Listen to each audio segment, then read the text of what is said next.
And welcome back, Rugby fans, to Rugby411. As always, I'm your host. My name is Joshua Shibata, and it is time for the 2025 Women's Rugby World Cup.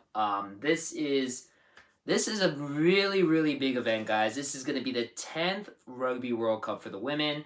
A very exciting Rugby World Cup, and there's some very exciting matchups and teams that are in this. A lot of really interesting storylines woven into this, so that's what this video is going to be. It's going to be on the long side because I know traditionally when it comes to international competitions, I focus a lot more on just Team USA. But this time around, I'm gonna try to give everybody their due. I'll admit I'm not familiar with all the teams that are participating in this Rugby World Cup, but I'm going my best to give everybody a chance to shine, just to give you as in-depth a look on the Rugby World Cup as I can. So that being said, this is gonna be a long video. I'll break it up by pools. With that being said, we're going to start with the first pool, Pool A. And of course, just coincidentally, that has Team USA in it as well. So, with that being said, and of course, this is more of a USA-based video. We're going to have the schedule of the USA team, and it's right here. It is going to be not an easy pool play for the USA women. Right now, the USA women are ranked number 10, and just a little quick overview of the schedule. We kick off the very first game of the Rugby World Cup, taking on the number 1 ranked team in the world right now, and they're looking almost just like they were entering into the 2022 or 2021 played in 22 because of COVID Rugby World Cup England team. And I'll go more into that when I talk about England, but they're going against England, the host team as well, in England, in the Stadium of Light in Sunderland, August 22nd, 11:30 a.m. Pacific Standard Time kickoff. Again, if you don't know, all these games, every game of the Rugby World Cup will be live and on demand on Paramount Plus. I'm not being paid by them guys, but I honestly have to plug Paramount Plus. Great service. They have a deal right now. First 2 months of Paramount Plus, 99 cents a month. Then obviously it goes over to the $7.99 or $9.99 depending on which platform you get, which if you've heard my spiel before, I highly recommend going the $9.99 one because I feel that will actually give you more access to rugby. I don't believe the $7.99 one covers CBS Sports, which is where the rugby's from. So to be safe, you probably want to do the $9.99 option. But again, you do have the possibility, if you don't care about anything from Paramount Plus, the first 2 months are 99 cents each.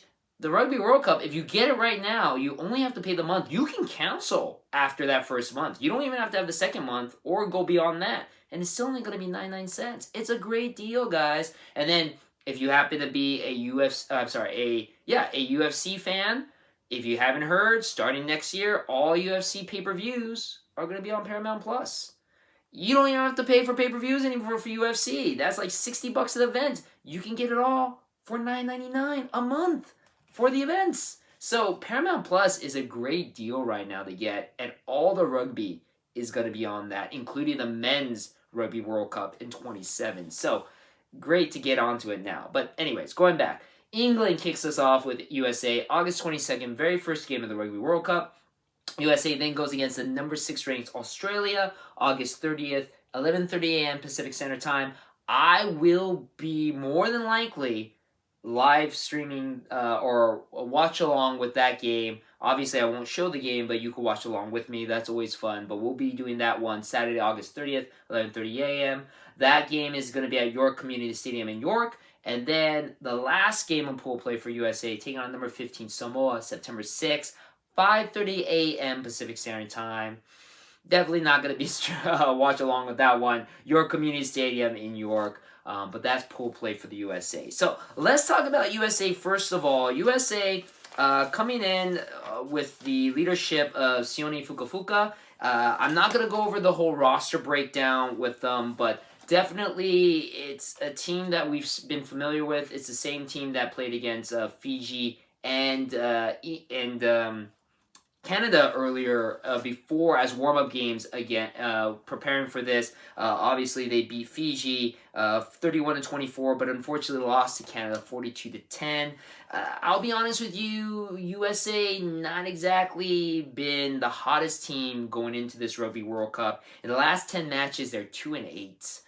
So ranging as far back as last year, but still USA trying to prepare, obviously, as we get ready for the 2033 Rugby World Cup in the United States.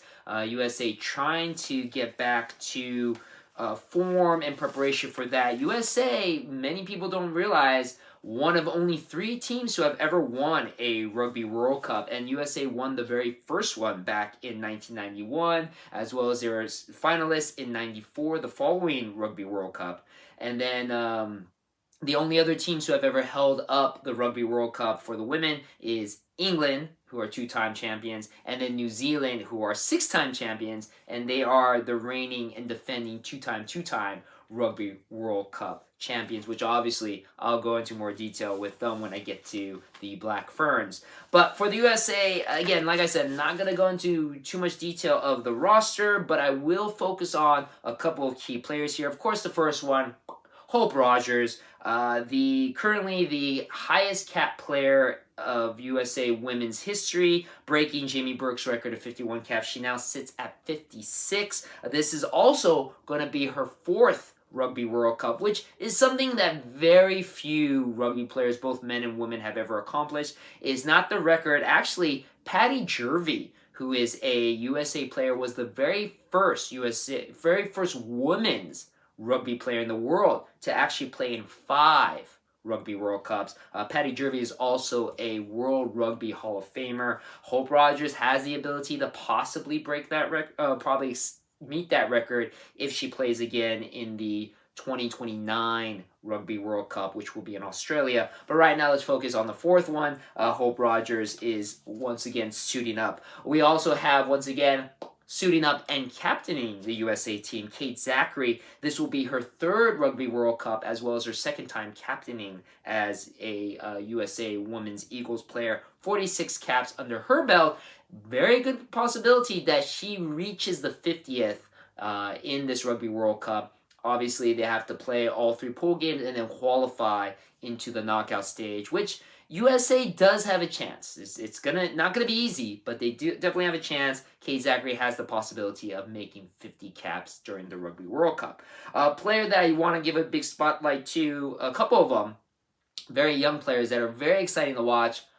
Erica Koulibaly, and yes, that's her making that really sweet tackle right there. I discovered her, like many people watching WER. She's an exciting player, very fast, winger, fullback, plays for the Denver Onyx. This is only going to be her 4th cap with the USA Eagles, but she is a fun player to watch. And then another fun player to watch, Sarai Ibarra, a winger fullback from the USA Sevens program. Very, very young player. This will be her very first Rugby World Cup. Only 5 caps under hers, but she's been very impressive during the lead up to this Rugby World Cup and during the Four Nations tournament when USA participated in that. And then, of course, you have to mention ESPY award winner, the most followed rugby player, men and women in the world, the lovely Ilona Maher.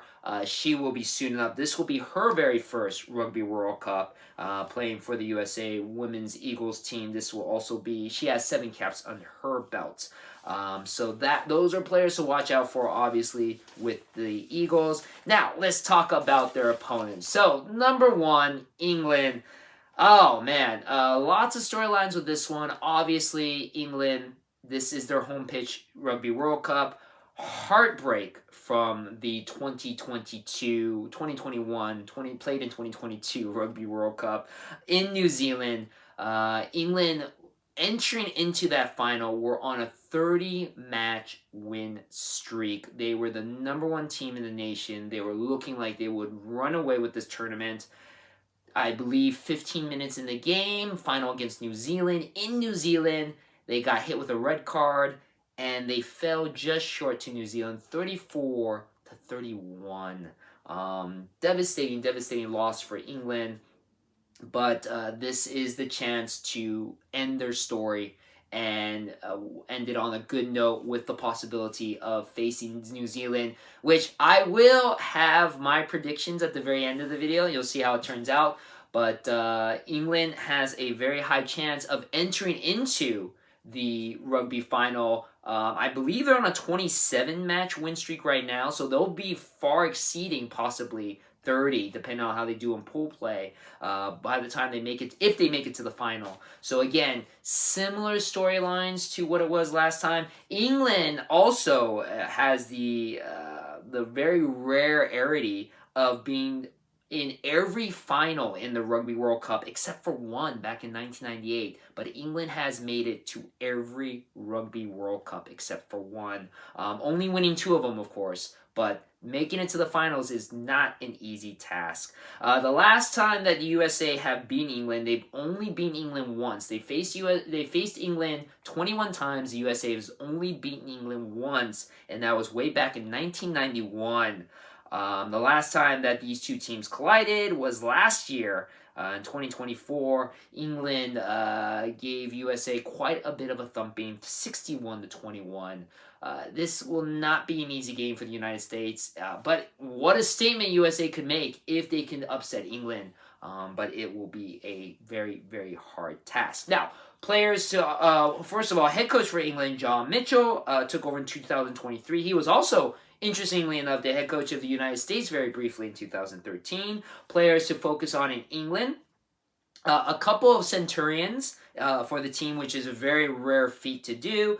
Emily Scarrett, center playing for England, 118 caps. She is actually the 3rd highest cap player in England Red Roses history, and obviously the most capped active player right now. And then Marley Packer sits at 111 caps, so just right behind Emily Scarrett as the 4th highest capped player as the Red Roses. I want to point out to Abby Dow, a exciting player. She had 6 tries in the recent Women's Six Nations tournament, which England won. They had a Grand Slam. That means they beat every team, though they kind of struggled a little bit with France. That French game was a little bit of a heartburn for English fans, but England was victorious in the Women's Six Nations tournament. Abby Dow was the player of the tournament, 6 tries in that Six Nations tournament. And then, of course, if you're talking about the Red Roses, you can't miss out on Ellie Kildune.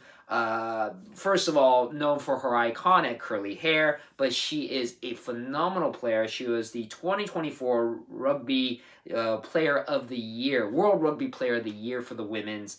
She just came back from an injury, so she missed out on the Six Nations tournament, but she is itching to go. And of course, she was part of that final in the 2021 Women's Rugby World Cup. She obviously wants to change the outcome of this year's Rugby World Cup. Let's move on to number 6, Australia. During the Pacific 4 series, USA and Australia clashed against each other. Australia beat United States in that tournament. The matchup between USA and Australia, they played each other 9 times, and USA has won 6 of those 9. Though the last 4 times that USA and Australia have clashed, it's 2-2. And like I mentioned, the last time these two faced off against each other, Australia beat USA in the Pacific 4 series. The head coach of Australia is Jo Yap. She is actually a former English player herself. She has participated in 3 Rugby World Cups in 98, 2002, 2006. She took over in 2024, so just took over the reins for Australia's Wallaroos. Wallaroos. And the biggest news for Australia, obviously, is unfortunately the injury to Charlotte Caslick. If you don't know her, if you're a Rugby Sevens fan, you obviously know Charlotte Caslick. She is dynamic on the pitch. She was the 2016 Women's Rugby Sevens Player of the Year. Unfortunately, she hurt, I believe it was her ankle, could not make the Rugby World Cup, so she will not be playing. But players to focus on for the Australian team, Ashley Marsters, flanker, and then Eva Kaparni, prop. Australia last Rugby World Cup finished in 5th. Their best finish was in 2010 as 3rd. And obviously Australia wants to finish better this time around. I believe the USA-Australia match will be the deciding factor, obviously, in pool play. Whether or not USA moves out of the pool, that match with them on August 30th will be the match to watch, because if USA beats Australia, USA is good to go. If they lose to Australia, I don't feel USA will make it out of pool play. And then, not to downplay, but number 15, Samoa, the last game that USA plays against, obviously the lowest ranking team in this pool. Head coach is Mataufa Ramsey Tomokino. It's a very, very young team. There's only, out of the 32 players in the squad roster, only 4 of the Samoan players have 15 or more caps, so a very, very young team. I'm not too familiar with the Samoan team, but the one that I thought that we should be focusing on, Sui Taua Parasai, who is the captain, 24 caps. She has the most caps of any of the Samoan players on that roster. So again, the most cap player on the team only has 24 caps. They have not been in a Rugby World Cup since 2014. 2017, they did not qualify, and unfortunately, because of COVID, they could not participate in the 2022 Rugby World Cup. So this is only their 4th Rugby World Cup ever. Their best finish was 9th in 2002. The USA have only played Samoa once ever in the history of their rugby sport, and that was back in 2023, where USA beat Samoa. So, not to downplay again Samoa, but I feel the USA playing Samoa, USA will probably win that match. Again, to get out of pool play, it's really going to be between USA and Australia. England will probably walk away of the pool, and that is Pool A. And now let's move on to Pool B, that composed of Canada, Scotland, Wales, and Fiji. A very interesting pool indeed. Let's start with number 2, Canada. Now, Canada has the rare distinction of being one of 4 teams to have ever been in a Women's Rugby World Cup final. So, along with USA, New Zealand, and England, is Canada. Canada last being in the final again in 2014 when they faced off against England. Last year, unfortunately, they finished 4th, losing to France 36-0. Head coach is Karen Ruitt, who has been coaching as head coach of Canada since 2022. Took over right after that Rugby World Cup, but he was the assistant coach since 2019. So he was the assistant coach during the 2022 Rugby World Cup, and then after that was promoted up to head coach. So very familiar with the team, knows exactly what is needed of them. Last time that Canada was in a international competition was the Pacific 4 Series, where they just missed out winning the Pacific 4 Series, losing to New Zealand by points. Both New Zealand and Canada beat USA and Australia. Canada and New Zealand drew with each other, but because New Zealand pretty much dominated the United States, they won by point differential, and Canada came in second. Players to focus on in Canada, Sophie De Goody, one of the phenomenal players in the Canadian rugby team. She was a former captain and captain during the 2021 Rugby World Cup, 32 caps under her. And then the current captain, Alex Tessier, fly half. This will be her 3rd Rugby World Cup. She played in 2017 and 2021, 53 caps under her belt. Canada, definitely a team to watch out for in this competition. And then behind them, number 8, Scotland, head coach Brian Eason. During the Six Nations Women's Tournament this year, they finished 5th, winning 2, losing 3. They are one of the two. They were able to beat Wales and beat Ireland, which we'll come back to that in a second with the Welsh. Very interesting little rivalry between Scotland and Wales, because last year these two teams were in the same pool. Last Rugby World Cup, these two teams were in the same pool again, and in that Rugby World Cup, Wales beat Scotland. So there is a little bit of a rivalry between these two teams. They will actually be the first pool match to play off against each other August 23rd. So that will be a fun match to watch. Players to watch out for Scotland, Helen Nelson. She is the captain, fly half. And then Emma Orr, a very young, promising player for Scotland. She is 21. She's been playing for Scotland. She debuted with them back when she was 18. So a very young, lots of potential for her with Scotland. And then we move on to number 9, Wales. Head coach is Sean Lin. Last time that they were in the Rugby World Cup, unfortunately, they were not able to pull out of pool play, but they did get one win, and that was over Scotland. So again, very interesting little storyline to see from those. A lot of experienced players in this team. 14 out of the 32 have over 30 caps, so almost half the team. Best finish in a Rugby World Cup for them with 4th place in the 94 Rugby World Cup. During this year's Women's Six Nations tournament, unfortunately, Wales were 0-5. They did not win any matches, so they got the wooden spoon in that tournament. Obviously, we'll like to turn it around here in the Rugby World Cup. Player to watch out for them is co-captain Katie Williams, 21 caps. This will be her 2nd Rugby World Cup. And then, last but not least, number 14, Fiji. This is an interesting storyline. Head coach of Fiji is Ewan Cunningham, Welsh player, and also former Welsh coach back in 2021 and 2024. So during this last Rugby World Cup, he was the coach of the Wales team. So again, when Fiji and Wales play against each other, will be very, very interesting to see. Ewan Cunningham just took over the Flying Fijian team in February this year, so not a lot of time to prep. Obviously, we saw the Fijianas play against USA, and it was actually a very, very closer competition than people were thinking. So the Fijianas look like they are looking for an upset. Very possible, maybe get an upset over Welsh, the former team that Ewan Cunningham coached, or maybe even Scotland.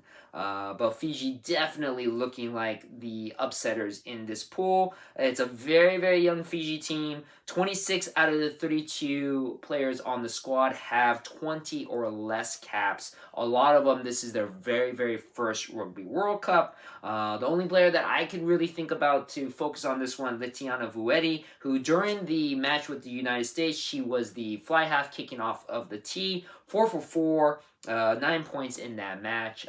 Pretty phenomenal player, and that is Pool B. And now let's move on to Pool C, where we have the Black Ferns sitting in there, along with Ireland, Japan, and Spain. Obviously, we got to start with the reigning, defending Rugby World Cup champions, the Black Ferns from New Zealand. The only team to have won 6 Rugby World Cups for the women. A very, very dominant force. Won last year. They actually won the last 2 Rugby World Cups. Quite possibly could make it 3 in a row. Obviously, there are teams, including England, that would beg to differ with that. Let's talk about their head coach. Head coach is Alan Bunting. Alan Bunting, no stranger to championships and to the Black Ferns. He was actually the Black Ferns Sevens coach from 2016 to 2021. At that time, he won the Rugby World Cup, the Sevens Rugby World Cup in 2018 with the Black Ferns in San Francisco, which I was there for that one, and also as well as help coach the Black Ferns to win a gold medal in Tokyo during the 2021 Tokyo Olympics. He took over as head coach for the 15s Black Ferns in 2023. Now, as for players to look out for, I always look at Georgia Miller, young, exciting young player. She's more known for her sevens career than for 15s, but she has played a couple of caps for the Black Ferns 15s. Very, very fun player to watch. Kelly Brazier, a fly half. This will be her 4th Rugby World Cup. Ruhe Demont, obviously, if you talk about Black Ferns, you have to talk about Ruhe Demont, who was the co-captain in 2021 Rugby World Cup. She was a player of the match in that final match against England, as well as that match earned her the 2022 Women's Rugby Player of the Year.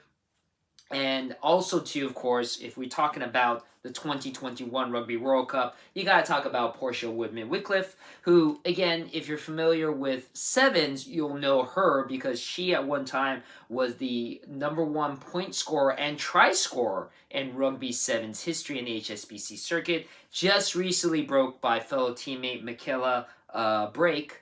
And in Portia Woodman-Wycliffe, she is a try-scoring machine. If you're watching the Pacific Nations, the Pacific 4 tournament just recently, which, as I mentioned before in the Pool B video, New Zealand just edged out Canada by points.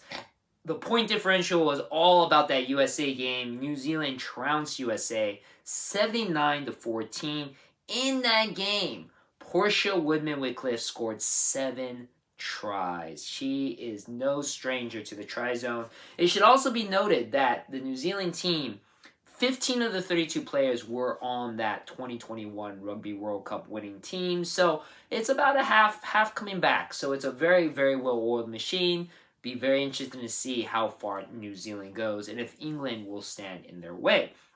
Next up, we have Ireland, number 5 ranked team. Head coach Scott Beeman took over in 2023. During the Six Nations Women's Tournament, they finished third, 2 wins, 3 losses. Players to look out for them, Linda Jujang. Very interesting story with her. Born in Cameroon, but grew up in Ireland from age 9. She's been playing for the Irish team for quite a while, 48 caps, and she's also a theater nurse as her full-time job. So, very, very interesting player with a very great backstory. Dana O'Brien, fly half, another young talent to watch out for. Only 21, debuted with the Ireland team at 19. And then Aoife Wafer, 15 caps to her back rower. She is a phenomenal player for Ireland. A lot of people are claiming she is the backbone to the team. She just came back from injury, so she is ready to go. The Irish team did not qualify for the 2021 Rugby World Cup. Their best finish was back in 2004,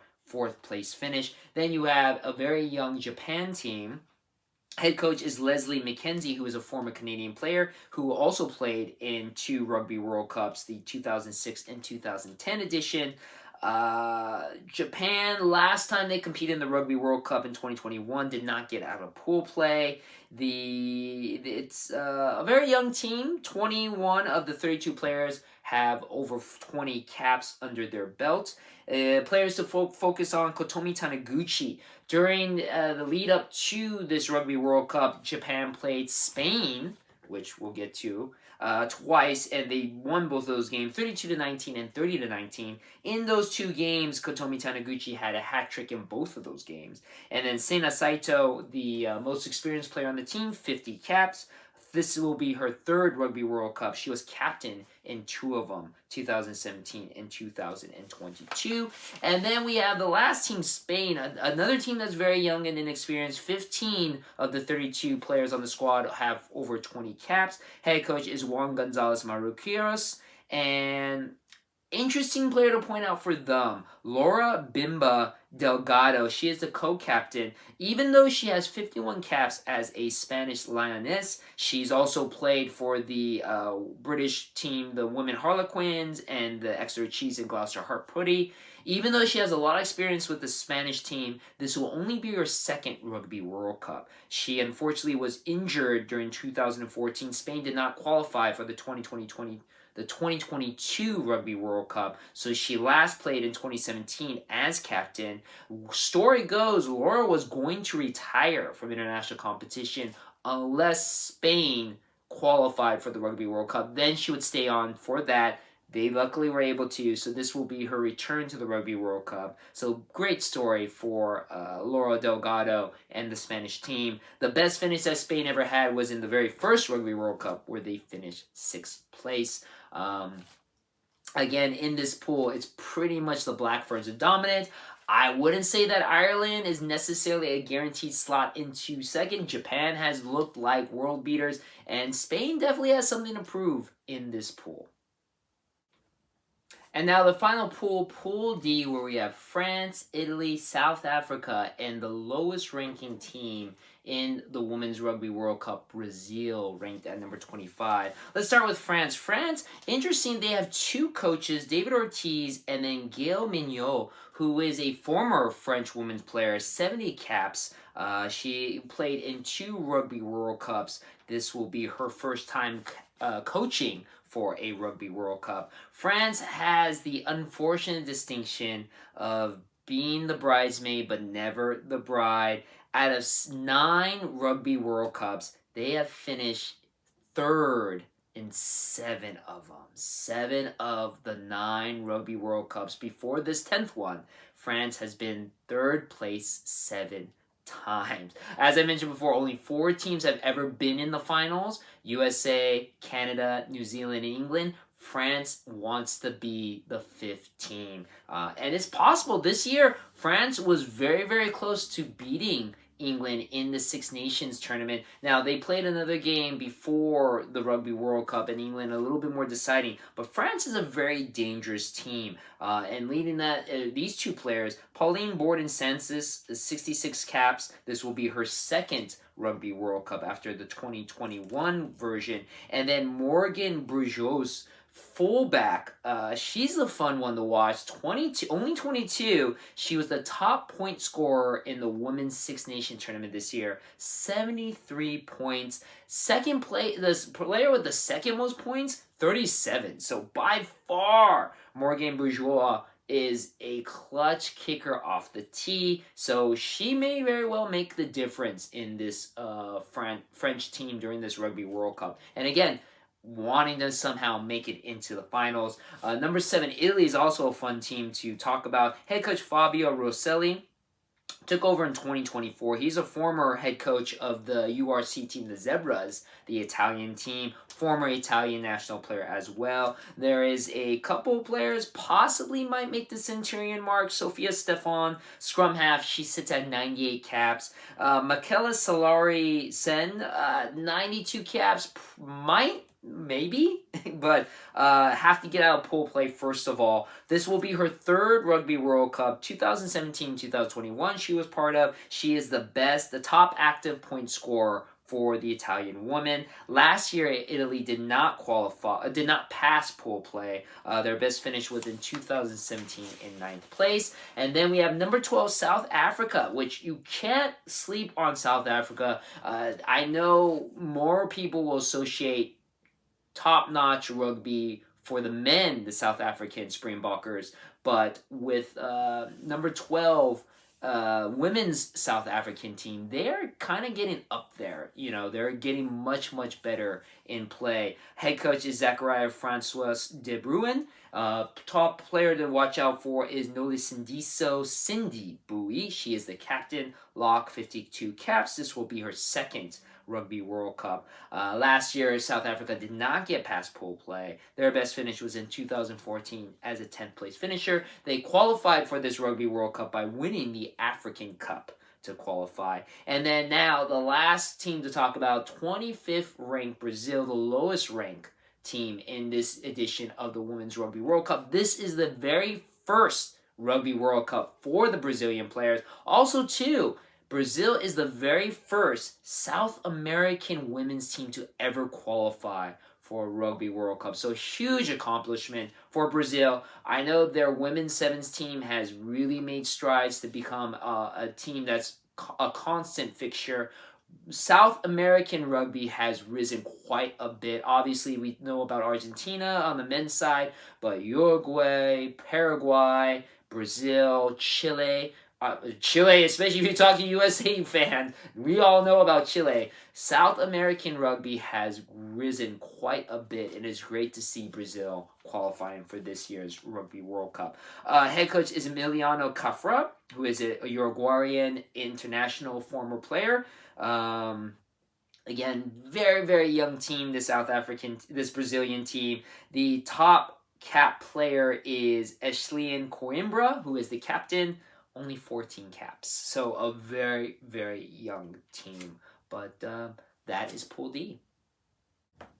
So this is going to be just for fun, but I know I'm going to get quite a bit of backlash for this one. But I am going to predict the knockout stage for the Women's Rugby World Cup. And bear with me because it's going to be kind of hard now that I think about it, about drawing, especially I'm sitting on this side.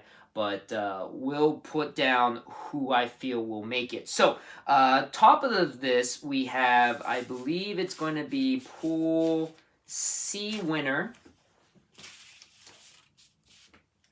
And obviously the Pool C, if you remember, is going to be the pool with New Zealand. So I'll have New Zealand on top.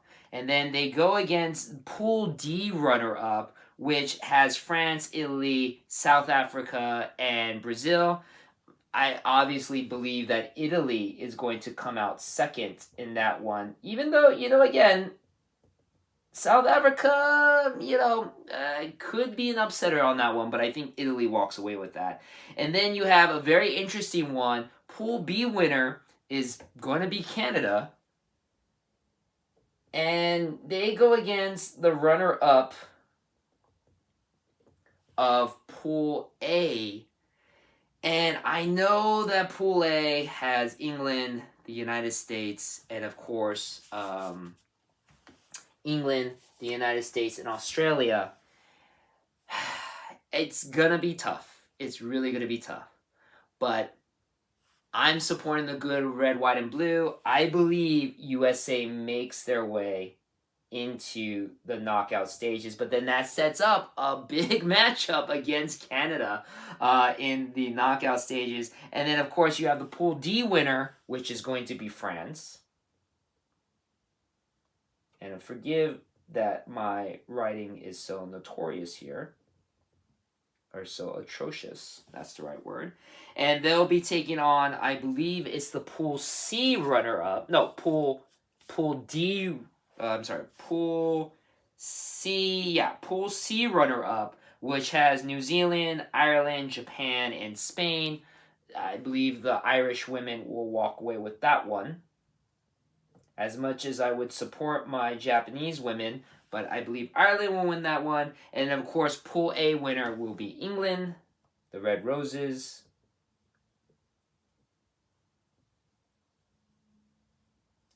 Which then sets up their game against the pool, which will be interesting one, the Pool B runner-up. Again, you have Canada, Scotland, Wales, and Fiji. Scotland and Wales, that one, it could be either way. So I'm just going to go with Scotland on this one.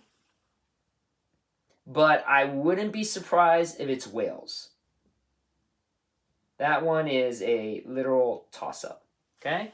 So, New Zealand, Italy, Canada, USA, France, Ireland, England, and Scotland.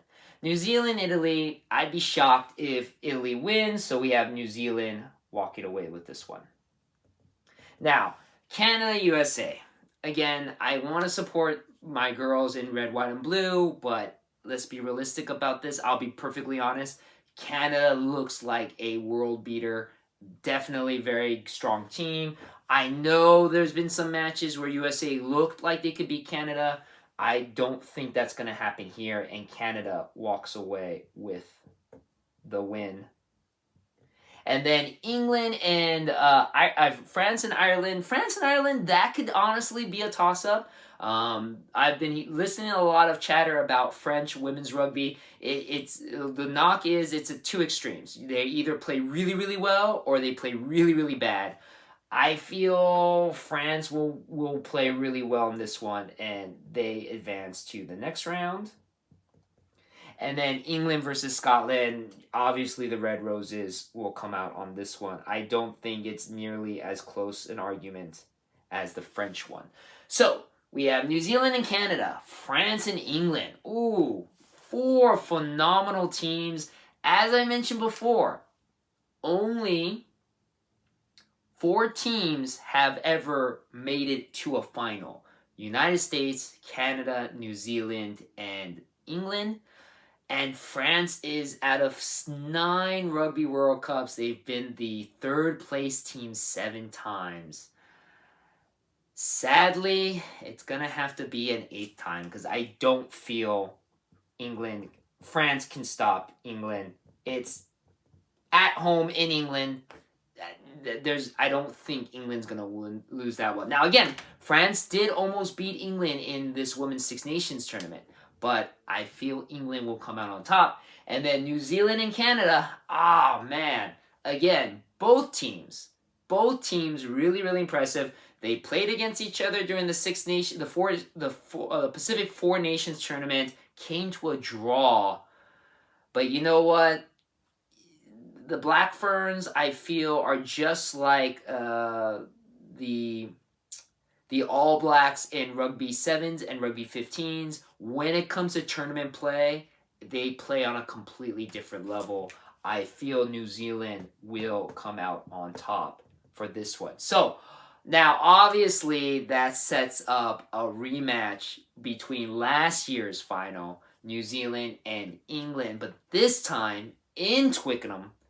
And so, because of that, even though I've heard a very interesting interview with Ellie Kildoon, the former Rugby Women's Player of the Year, where, I understand where she's coming from, where home pitch doesn't really mean a thing to her, and she doesn't think it plays anything into it.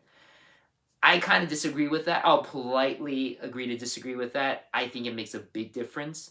And the fact that it is in London, and I feel the fact that last Rugby World Cup was in New Zealand, I feel that does make a difference. And because of that, I think England does complete the story, and they will come out as your 2025 Rugby Women's World Cup winners. So that's what I have. And again, excuse my writing at a very odd angle, but I do feel England is victorious over New Zealand in the finals. Again, don't keep me to this, but who knows? Maybe it comes out that way. In the third place, France and Canada. I honestly think Canada will probably win that one, which kind of sucks for France because not only do they not make it to third place, they get down to fourth, but I think Canada at least walks away with a third bronze finish. But I do think England walks away with the gold. So, watch and see if I'm wrong. I might be. We'll see. And again, every game you can watch live or on demand on Paramount Plus if you're here in the United States. If you're an international fan, I believe Rugby Pass will be showing all the matches live and on demand. Or, of course, depending on what country you live in, you will have Rugby World Cup coverage to your centralized area. But that is it, guys. That's the big Rugby World Cup preview. Again, I believe I will be watch-alonging the USA and Australia game. And, and of course, I'll be keeping up to date with all the USA matches. Maybe I'll do a preview of the knockout stage and compare and see how far along I came with my results. And see if they're anywhere close to it. But again, let me know what you think. For you Rugby Women's fans or just Rugby World Cup fans in general, let me know what you think. Who do you think comes out on top? And as always, thank you very much for watching my video. I appreciate the support, and I'll see you on the pitch.